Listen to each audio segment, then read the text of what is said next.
ಎಲ್ಲರಿಗೂ ನಮಸ್ಕಾರ ಸ್ನೇಹಿತರೆ. ಇನ್ನೆರಡು ದಿನಗಳಲ್ಲಿ ಈ 7 ರಾಶಿಯವರಿಗೆ ರಾಜಯೋಗ, ಧನಪ್ರಾಪ್ತಿ ಖಚಿತ.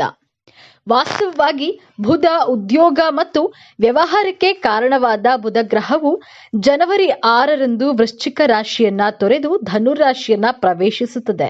ವೈದಿಕ ಜ್ಯೋತಿಷ್ಯದ ಪ್ರಕಾರ ಬುಧವು ತಾರ್ಕಿಕ ಶಕ್ತಿ, ಜ್ಞಾನ, ಬುದ್ಧಿವಂತಿಕೆ, ಸಂವಹನ ಕೌಶಲ್ಯಗಳಿಗೆ ಕಾರಣವಾದ ಗ್ರಹವಾಗಿದೆ ಮತ್ತು ಗ್ರಹಗಳ ರಾಜಕುಮಾರನ ಸ್ಥಾನವನ್ನ ಸಹ ಪಡೆಯುತ್ತದೆ.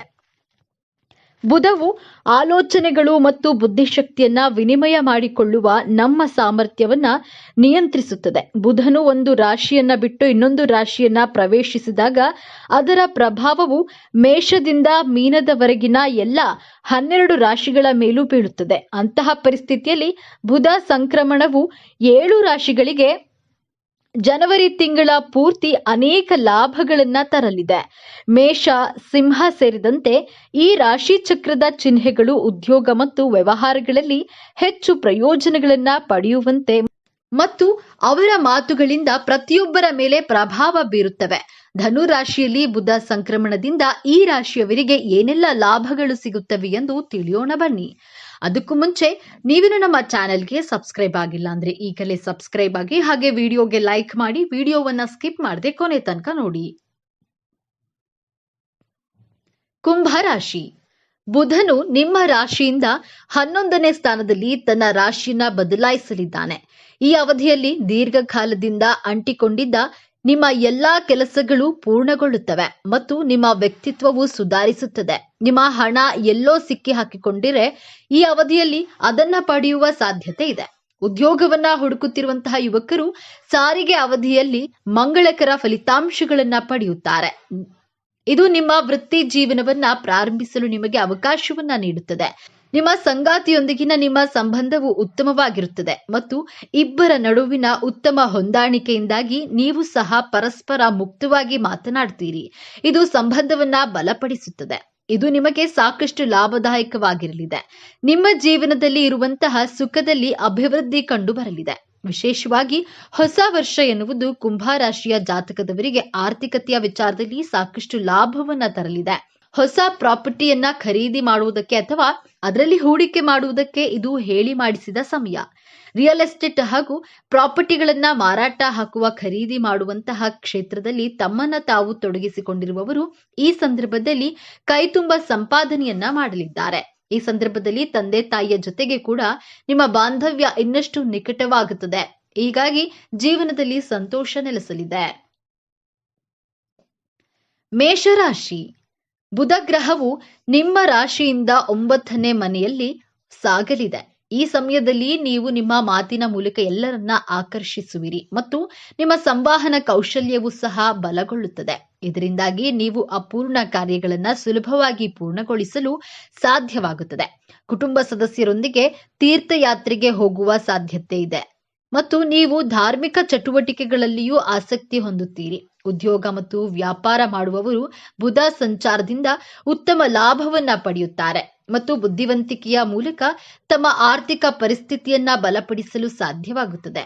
ಸಂಕ್ರಮಣ ಅವಧಿಯಲ್ಲಿ ನೀವು ಪ್ರತಿ ಹಂತದಲ್ಲೂ ನಿಮ್ಮ ತಾಯಿ ಮತ್ತು ಸಂಗಾತಿಯಿಂದ ಸಂಪೂರ್ಣ ಬೆಂಬಲವನ್ನ ಪಡೆಯುತ್ತೀರಿ ಮತ್ತು ಕುಟುಂಬದಲ್ಲಿ ಶಾಂತಿ ಮತ್ತು ಸಂತೋಷ ಇರುತ್ತದೆ.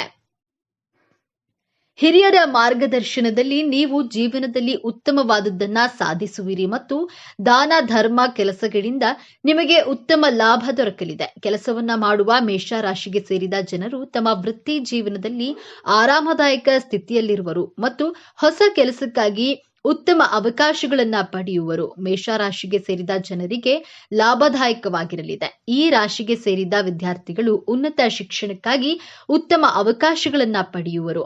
ಸಂಜೆ ನಿಮ್ಮ ಸಂಗಾತಿಯೊಂದಿಗೆ ಅಗತ್ಯ ವಸ್ತುಗಳನ್ನ ಪೂರೈಸುವಲ್ಲಿ ಕೆಲವು ಖರೀದಿಯನ್ನ ಮಾಡುವಿರಿ. ಮಿಥುನ ರಾಶಿ. ಬುಧನು ನಿಮ್ಮ ರಾಶಿಯಿಂದ 7ನೇ ಮನೆಯಲ್ಲಿ ತನ್ನ ರಾಶಿಯನ್ನ ಬದಲಾಯಿಸಲಿದ್ದಾನೆ. ಈ ಸಮಯದಲ್ಲಿ ನಿಮ್ಮ ತಂದೆಯ ಸಹಾಯದಿಂದ ನಿಮ್ಮ ಅನೇಕ ಕಾರ್ಯಗಳು ಪೂರ್ಣಗೊಳ್ಳುತ್ತವೆ ಮತ್ತು ಹೂಡಿಕೆಗಳ ಮೂಲಕ ನೀವು ಲಾಭವನ್ನ ಪಡೆಯಲು ಸಾಧ್ಯವಾಗುತ್ತದೆ. ಉದ್ಯೋಗದಲ್ಲಿರುವವರು ಅಧಿಕಾರಿಗಳು ಮತ್ತು ಸಹೋದ್ಯೋಗಿಗಳಿಂದ ಸಂಪೂರ್ಣ ಬೆಂಬಲವನ್ನ ಪಡೆಯುತ್ತಾರೆ. ಇದು ಕೆಲಸದ ಸ್ಥಳದಲ್ಲಿ ನಿಮ್ಮ ಪ್ರಭಾವವನ್ನ ಹೆಚ್ಚಿಸುತ್ತದೆ. ನೀವು ಧಾರ್ಮಿಕ ಕಾರ್ಯಗಳಿಗೆ ಹಣವನ್ನ ಖರ್ಚು ಮಾಡುತ್ತೀರಿ ಮತ್ತು ಇತರರಿಗೆ ಸಹಾಯ ಮಾಡಲು ಸಿದ್ಧರಾಗಿರ್ತೀರಿ. ಈ ರಾಶಿ ಚಕ್ರ ಚಿಹ್ನೆಯ ಪೋಷಕರು ತಮ್ಮ ಮಕ್ಕಳ ಯಶಸ್ಸಿನ ಬಗ್ಗೆ ಹೆಮ್ಮೆ ಪಡುತ್ತಾರೆ. ಸಂಕ್ರಮಣ ಅವಧಿಯಲ್ಲಿ ಮಿಥುನ ರಾಶಿಯವರಿಗೆ ವಿದೇಶ ಪ್ರಯಾಣ ಸಾಧ್ಯತೆಯೂ ಇದೆ. ಕೆಲಸವನ್ನ ಬದಲಾಯಿಸಲು ನಿರ್ಧರಿಸಬೇಡಿ. ಭವಿಷ್ಯದಲ್ಲಿ ನೀವು ಉತ್ತಮ ಅವಕಾಶಗಳನ್ನ ಪಡೆಯಬಹುದು. ವಿದೇಶದಲ್ಲಿ ವಿದ್ಯಾಭ್ಯಾಸ ಮಾಡಲು ಬಯಸುವ ವಿದ್ಯಾರ್ಥಿಗಳಿಗೆ ಇಂದು ಒಳ್ಳೆಯ ಸುದ್ದಿ ಸಿಗಬಹುದು. ವ್ಯಾಪಾರದಲ್ಲಿ ತೊಡಗಿರುವವರು ಬುದ್ಧಿವಂತಿಕೆಯಿಂದ ಹೂಡಿಕೆ ಮಾಡಬೇಕು. ಇದು ಆರ್ಥಿಕ ಲಾಭವನ್ನ ತರುತ್ತದೆ. ಆಸ್ತಿ ಮತ್ತು ಹೂಡಿಕೆ ಸಂಬಂಧಿಸಿದ ನಿರ್ಧಾರಗಳನ್ನ ಬಹಳ ಎಚ್ಚರಿಕೆಯಿಂದ ತೆಗೆದುಕೊಳ್ಳಿ. ತಾಳ್ಮೆಯನ್ನ ಕಾಪಾಡಿಕೊಳ್ಳಿ ಮತ್ತು ಆತುರದಲ್ಲಿ ಯಾವುದೇ ನಿರ್ಧಾರವನ್ನ ತೆಗೆದುಕೊಳ್ಳಬೇಡಿ. ಸಿಂಹ ರಾಶಿ. ಬುಧ ನಿಮ್ಮ ರಾಶಿಯಿಂದ 5ನೇ ಮನೆಯಲ್ಲಿ ಸಾಗಲಿದ್ದಾನೆ. ಈ ಸಮಯದಲ್ಲಿ ನಿಮ್ಮ ಸಂಗಾತಿಯೊಂದಿಗಿನ ನಿಮ್ಮ ಸಂಬಂಧವು ಬಲಗೊಳ್ಳುತ್ತದೆ ಮತ್ತು ನಿಮ್ಮ ಸಂಗಾತಿಯೊಂದಿಗೆ ನೀವು ಮನೆಯಲ್ಲಿ ಧಾರ್ಮಿಕ ಕಾರ್ಯಕ್ರಮವನ್ನು ಸಹ ಪ್ರಾರಂಭಿಸಬಹುದು.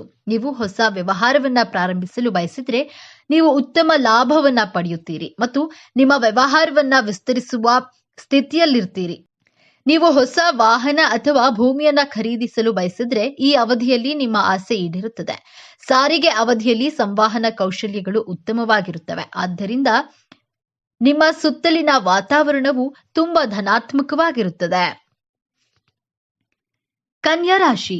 ಬುಧನು ನಿಮ್ಮ ರಾಶಿಯ 4ನೇ ಸ್ಥಾನದಲ್ಲಿ ತನ್ನ ರಾಶಿಯನ್ನ ಬದಲಾಯಿಸಲಿದ್ದಾನೆ. ಈ ಅವಧಿಯಲ್ಲಿ ನಿಮ್ಮ ಖರ್ಚುಗಳು ನಿಯಂತ್ರಣದಲ್ಲಿರುತ್ತವೆ ಮತ್ತು ಹಣವನ್ನ ಉಳಿಸುವಲ್ಲಿ ನೀವು ಯಶಸ್ವಿಯಾಗುತ್ತೀರಿ. ಸ್ಪರ್ಧಾತ್ಮಕ ಪರೀಕ್ಷೆಗಳಿಗೆ ತಯಾರಿ ನಡೆಸುತ್ತಿರುವ ವಿದ್ಯಾರ್ಥಿಗಳು ಈ ಅವಧಿಯಲ್ಲಿ ಶುಭ ಫಲಿತಾಂಶಗಳನ್ನ ಪಡೆಯಬಹುದು ಮತ್ತು ಕುಟುಂಬದ ಸದಸ್ಯರು ಸಹ ಸರ್ಕಾರದ ಯೋಜನೆಯ ಲಾಭಗಳನ್ನ ಪಡೆಯಬಹುದು. ಸಾರಿಗೆ ಅವಧಿಯಲ್ಲಿ ಉದ್ಯಮಿಗಳು ಪ್ರಗತಿಗಾಗಿ ಅನೇಕ ಯೋಜನೆಗಳನ್ನ ಜಾರಿಗೆ ತರ್ತಾರೆ. ಇದು ವ್ಯವಹಾರದಲ್ಲಿ ಉತ್ತಮ ಪ್ರಗತಿಗೆ ಕಾರಣವಾಗುತ್ತದೆ. ಬಾಡಿಗೆಗೆ ವಾಸಿಸುವ ಜನರು ಈ ಅವಧಿಯಲ್ಲಿ ಸ್ವಂತ ಮನೆಯನ್ನ ಸಹ ಖರೀದಿಸಬಹುದಾಗಿದೆ. ತುಲಾ ರಾಶಿ. ಬುಧನು ನಿಮ್ಮ ರಾಶಿಯಿಂದ 3ನೇ ಸ್ಥಾನದಲ್ಲಿ ಸಾಗಲಿದ್ದಾನೆ. ಈ ಸಮಯದಲ್ಲಿ ನಿಮ್ಮ ಗುರಿಯನ್ನ ಸಾಧಿಸುವುದರ ಜೊತೆಗೆ ನೀವು ಹೊಸದನ್ನ ಮಾಡುವ ಪ್ರಯತ್ನಿಸುತ್ತೀರಿ ಮತ್ತು ಜೀವನದಲ್ಲಿ ಕೆಲವು ಪ್ರಮುಖ ನಿರ್ಧಾರಗಳನ್ನ ತೆಗೆದುಕೊಳ್ತೀರಿ. ಅದು ನಿಮ್ಮ ವೈಯಕ್ತಿಕ ಮತ್ತು ವೃತ್ತಿಪರ ಜೀವನದ ಮೇಲೆ ಸಕಾರಾತ್ಮಕ ಪರಿಣಾಮ ಬೀರುತ್ತದೆ.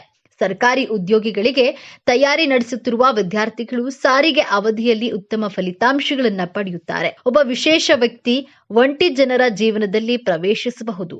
ಅವರು ಮತ್ತೆ ಮತ್ತೆ ಭೇಟಿಯಾಗಲು ಪ್ರಯತ್ನಿಸುತ್ತಾರೆ. ಸ್ವಂತ ವ್ಯಾಪಾರ ಮಾಡುವವರು ಸಂಕ್ರಮಣ ಕಾಲದ ಶುಭ ಪ್ರಾರಂಭದಿಂದ ಉತ್ತಮ ಪ್ರಗತಿಯನ್ನ ಸಾಧಿಸುತ್ತಾರೆ ಮತ್ತು ತಮ್ಮ ಪ್ರಾಬಲ್ಯವನ್ನ ಸ್ಥಾಪಿಸುತ್ತಾರೆ. ಮಕರ ರಾಶಿ. ಶನಿ ಅಧಿಪತಿಯಾಗಿರುವ ಮಕರ ರಾಶಿಗೆ ಸೇರಿದ ಜನರು ಈ ಅವಧಿಯಲ್ಲಿ ಹಣಕ್ಕೆ ಸಂಬಂಧಿಸಿದ ವಿಚಾರಗಳಲ್ಲಿ ಸಾಕಷ್ಟು ಎಚ್ಚರಿಕೆಯಿಂದ ಇರುವುದು ಉತ್ತಮ.